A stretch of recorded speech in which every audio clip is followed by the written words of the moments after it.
So the basic workflow and the simplest way to understand that is there's a light source which generates the light which is being captured by the condenser which supplies the light to the sample, and the sample throws the light to the objective lens in the form of a cone, and further you get a magnified image from the eyepiece.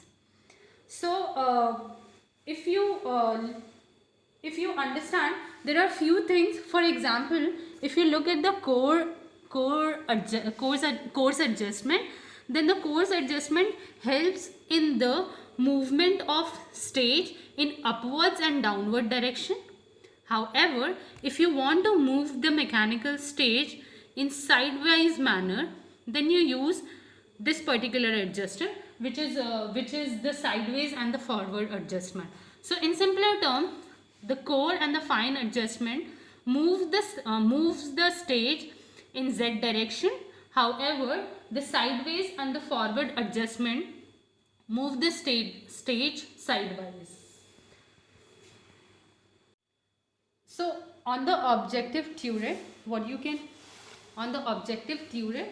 can see that there are 4 objective lenses. Now this particular arrangement differs on microscope to microscope. So you can see that there are 4 objective lenses. For example, this one is a 4x scanning objective lens. Then you have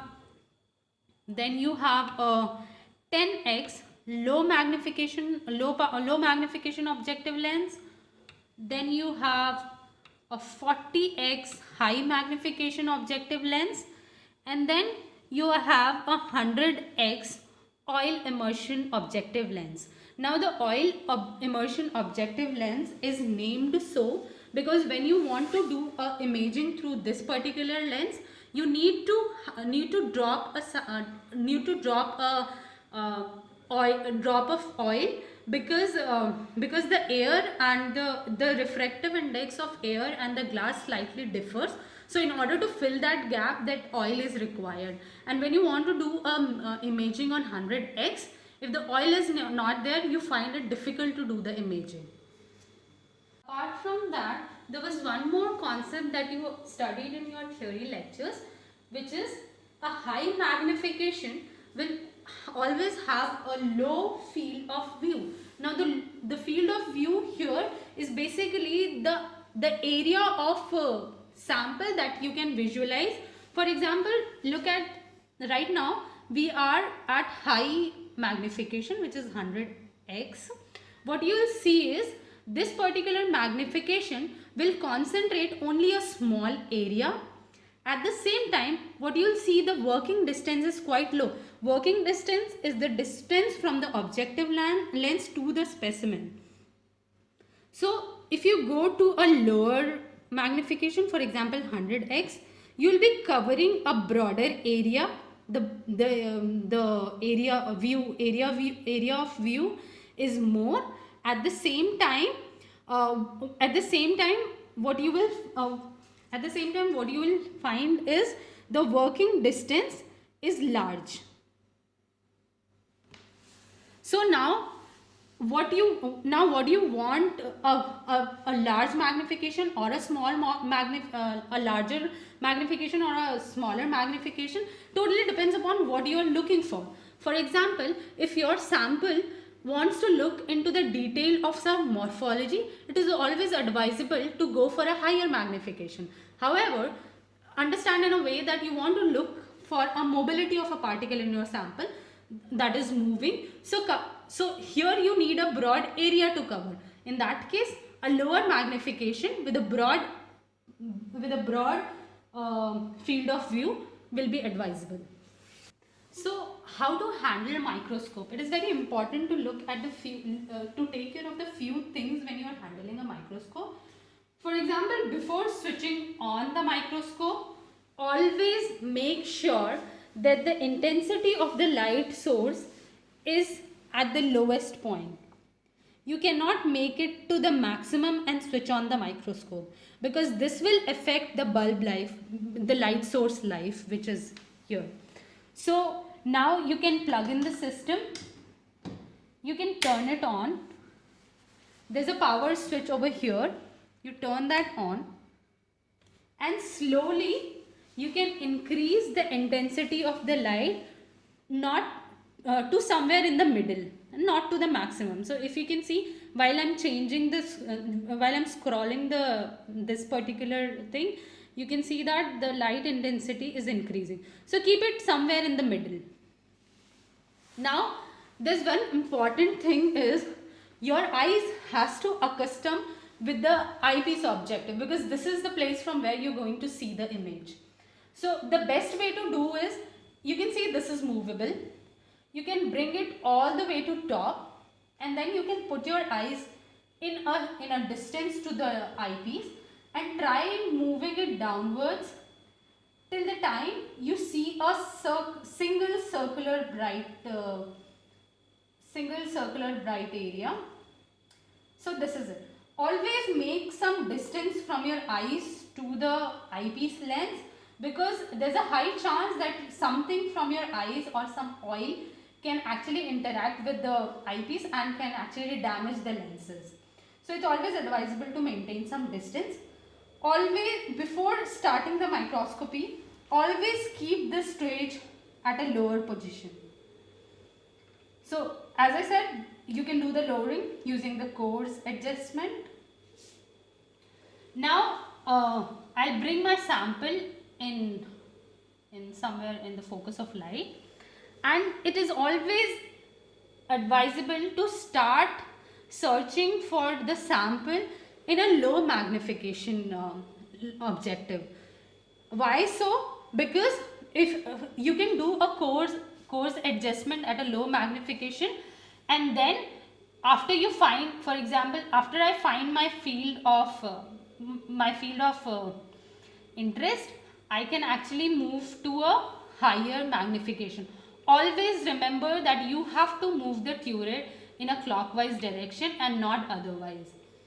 So it is always advisable to do the coarse adjustment when you are using a objective lens of low magnification, because as I said when the magnification increases, the working distance decreases. So there's a high chance that if you do a coarse adjustment on a higher magnification, you basically smash the sample against the objective lens, right? And you don't want to do that, because it will affect the lens as well as your sample. So once you find the field of interest on a small objective, it is always advisable to use fine adjustment, because now this makes sense, because most of the in a microscope, all the objective lens are arranged in a way that the focal length basically falls in the same range. So if you fix it on a higher microscope, you can just do a fine adjustment and just look into your sample. So now we'll be doing some imaging, and since you cannot see that right now with your eyes, I'll put a camera over here, and you can see the image of the particular sample, and it will be helpful for you to understand how the particular thing looks at a lower magnification and at a higher magnification. So now we have I have kept my sample in focus under 10x magnification, and you can see on the screen how the sample looks like. It basically is displaying some small fibrous structure. So if you see, if I move around the sample, you can see there are few things which is not desirable. So while imaging also, it is always advisable to take an image of a uniform face. For example, if you want to show a spherical for example, if you want to show a fibrous structure, that fibrous structure should present throughout the area where you are doing the imaging. Now this particular thing is required for an unbiased imaging for your sample. Now I'm more interested into how my sample will look like at a higher magnification. So all I have to do is move the turret in a clockwise manner and reach to a higher magnification. So we are currently looking to them at a 40x. And as I said, when you reach at a higher magnification, all you have to do is a fine adjustment. So you'll see when I'm doing fine adjustment, there you can see the fibrous structure at a little magnified images, and there will be a point where you'll see them very clearly. Now this is the point on which you do the imaging. So how and what magnification to be used, how and what sample should sample should be seen at what magnification, totally depends upon what you want, what information you want to extract from your sample. As I said, if you want a clear morphology, it is always advisable to go to a higher magnification. However, if you want to do some mobility study, it is always advisable to look for a broad area so that you can actually trace the mobility. Now, bright field microscopy, as I said, is the simplest and common form of microscopy. But since it is used for when it is used for biological samples, most of the biological samples transmit almost all of the light, and that's why the contrast here is quite low. To increase the contrast, we often use staining. For example, in bacterial sample, you must have studied, we use gram staining. If you want to look for cell culture, you use DAPI as a nucleus staining, or you use calcine AM for staining the cytosol for a better visibility of microscope. So you can prepare your sample and look into the microscope. Microscopy is very interesting. All you have to do is play around with the objectives, play around with the adjustment to get the best image of your sample.